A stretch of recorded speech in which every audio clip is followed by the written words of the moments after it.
la JSK a perdu sa seconde place au classement général au profit du CRB, après le match nul enregistré face à l'ESM et la victoire des Belouizdadi contre les Oranais. Le club algérois compte désormais 1 point d'avance sur les Canaries après les résultats de cette 29e journée.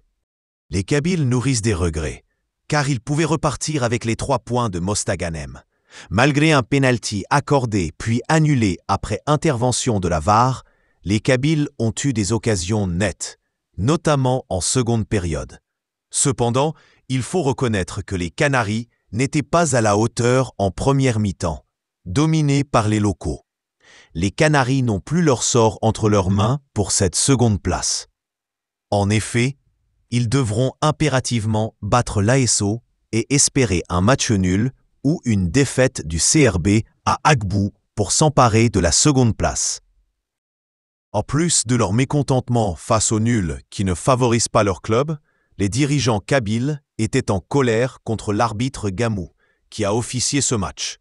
Selon eux, il a saboté leur équipe en privant Akrib d'un pénalty très valable. Même l'entraîneur Zinbauer a critiqué l'arbitrage de Gamou durant cette confrontation. Les dirigeants kabyles avaient demandé le remplacement de cet arbitre, mais la commission d'arbitrage n'a pas donné suite à leur requête. Dès sa désignation, les supporters kabyles avaient exprimé leurs craintes, estimant qu'il avait déjà nui à leur équipe face à la JSS et redoutaient son arbitrage pour ce match contre l'ESM.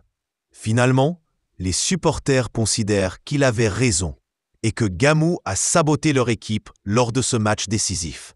Même s'ils ont perdu la seconde place après ce nul face à l'ESM, les Kabyles conservent une chance de jouer la Ligue des Champions la saison prochaine. Ils doivent battre l'ASO sur leur terrain tout en espérant un match nul ou une défaite du CRB, qui se déplace à Béjaïa pour affronter l'Olympique Agbou. Ce dernier jouera le jeu malgré son maintien assuré en Ligue 1. Les Kabyles joueront leur chance jusqu'à la dernière minute et gardent espoir de disputer la Ligue des Champions la saison prochaine. Sans doute, les supporters de la JSK se déplaceront en masse samedi pour soutenir leur club, tout en suivant l'autre match entre l'Olympique Agbou et le CRB, en souhaitant une victoire des Agboussiens qui offrirait ainsi un cadeau à la JSK.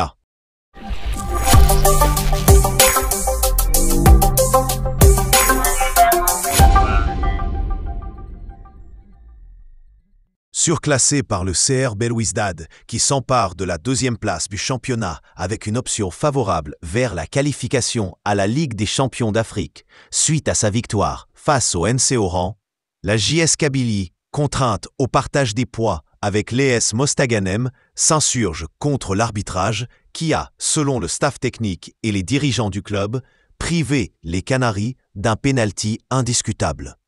Les joueurs ont bien préparé le match, qui s'est malheureusement joué sur une pelouse en mauvais état. Il est impossible de développer le football avec ces espaces impraticables pour des matchs de football professionnels. Clame, avec amertume, l'entraîneur des Jaunes et Verts, Joseph Zinbauer, lors de sa rencontre avec la presse à la fin de ce match, comptant pour l'avant-dernière journée du championnat national de la Ligue 1. Outre l'état du terrain, le coach des Canaries s'insurge également contre l'arbitrage. Je ne suis pas satisfait du résultat, mais l'arbitre nous a privés d'un pénalty valable, a-t-il ajouté. Le directeur sportif de la JSK, Hakim Medan, n'est pas lui aussi resté insensible devant l'annulation après recours au système de la VAR d'un pénalty pour son club aux dernières minutes des débats. Chacun assumera ses responsabilités, a-t-il lancé, tout en précisant que l'arbitre de la partie, Gamou, a été maintenu par les instances concernées pour officier le match face à l'ESM, même après avoir été contacté par la JSK, qui a demandé un autre arbitre. Nous avons contacté la commission d'arbitrage pour lui demander de désigner n'importe quel arbitre international, à l'exception de Gamou. Avec tout le respect que je dois à cet arbitre, ce qui s'est passé n'honore aucunement le football algérien. C'est lamentable, a martelé Medan, et d'ajouter « Voulez-vous qu'on joue chaque année pour juste se prémunir seulement contre la relégation. Par ailleurs, le sort de la deuxième place du tableau n'est pas définitivement scellé. Elle reste accrochée à l'issue du match du CRB qui se déplace pour le compte de la dernière rencontre du championnat à Béjaïa pour affronter l'Olympique Agbou. Une défaite du Chabab permettra à la JSK de terminer la course avec la deuxième place pour peu qu'elle empoche les 3 points lors de son match face à l'ASO Chlef, samedi, devant son public au stade Hossein Ait Ahmed de Tizi Ouzou. Le suspense est prolongé.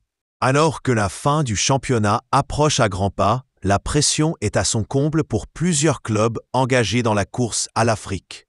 C'est dans ce contexte tendu que s'est tenue, hier matin, une réunion importante au siège de la Fédération algérienne de football à Deli Ibrahim, rassemblant les présidents des clubs de la Ligue 1 Mobilis. À l'ordre du jour, la réglementation des contrats professionnels et la nouvelle méthodologie de versement des salaires à travers la saison sportive.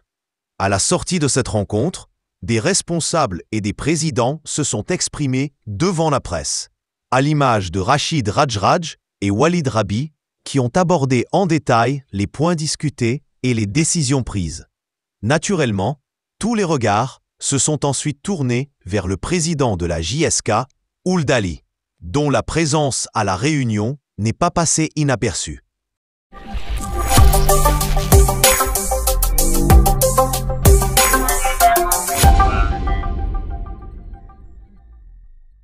Le week-end dernier, la Coupe du monde des clubs de la FIFA a débuté. Et il y a eu déjà quelques couacs. Cela a d'ailleurs encore été le cas dans la nuit lors de la rencontre entre Salzbourg et Pachuca dans le groupe H. Un match remporté 2-1 par l'écurie autrichienne grâce à des buts signés Gluck, 42e, et Onisiwo, 76e. Brian Gonzalez avait pourtant égalisé à la 56e. Mais Salzbourg a dû patienter avant de l'emporter. En effet, la rencontre a été interrompue durant 1h30, la faute à une tempête et à des orages qui ont balayé le stade de Cincinnati où se déroulait la rencontre. Le match a donc été stoppé à la 54e minute avant de reprendre bien plus tard.